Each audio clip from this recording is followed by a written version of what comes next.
Very good morning to one and all. I welcome back you once again to my YouTube video in this beautiful winters of today.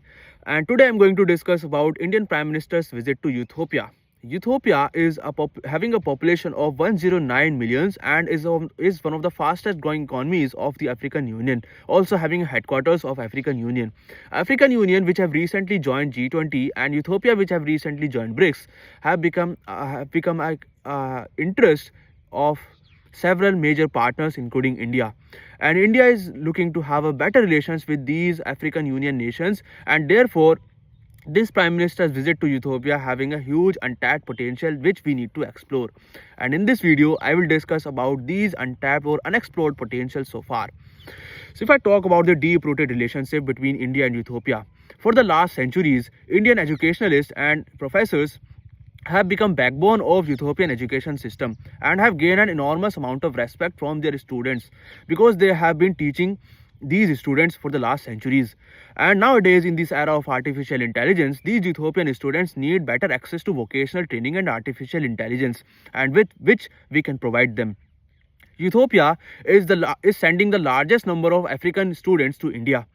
So definitely there is a share of culture and a better people to people contact as well. And we have increased our soft power in these African Union nations. If I talk about this economic interest, recently there was an embassy level visit to Ethiopia, and they have found that there is an unexplored potential in several areas and which are very important for us. And these areas are critical minerals, metals, gold mining, as well as hydroelectric potential.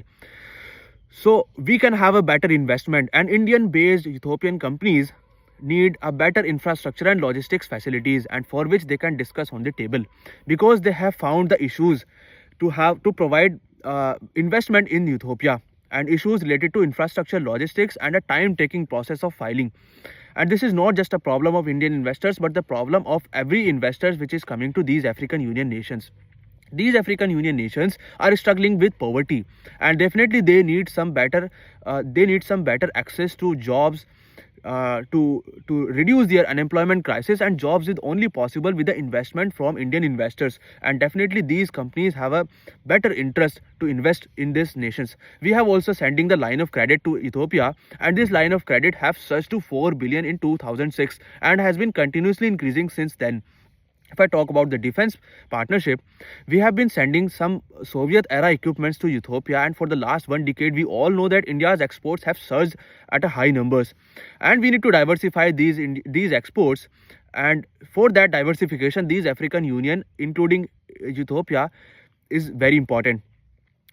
And if I talk about the other sectors, like these countries are member of G20, BRICS, so definitely there is a big potential to explore in the upcoming years. And India's race to African nations is going to become a major reasons for India's development story, as we need better access to critical minerals, and every country is racing towards critical minerals when we need to develop more GPUs, more e-vehicles, and more development in tackling the issues of climate change.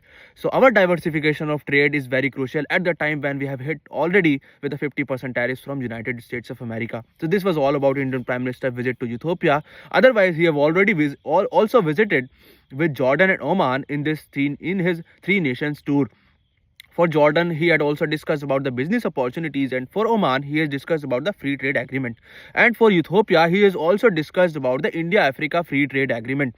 And for that, as Ethiopia is a part of African Union, for if India-Africa free trade agreement is getting signed, so we will be having a huge exports destinations, and in this whole African Union, and our trade deficit will also be getting reduced in the upcoming years. Thank you.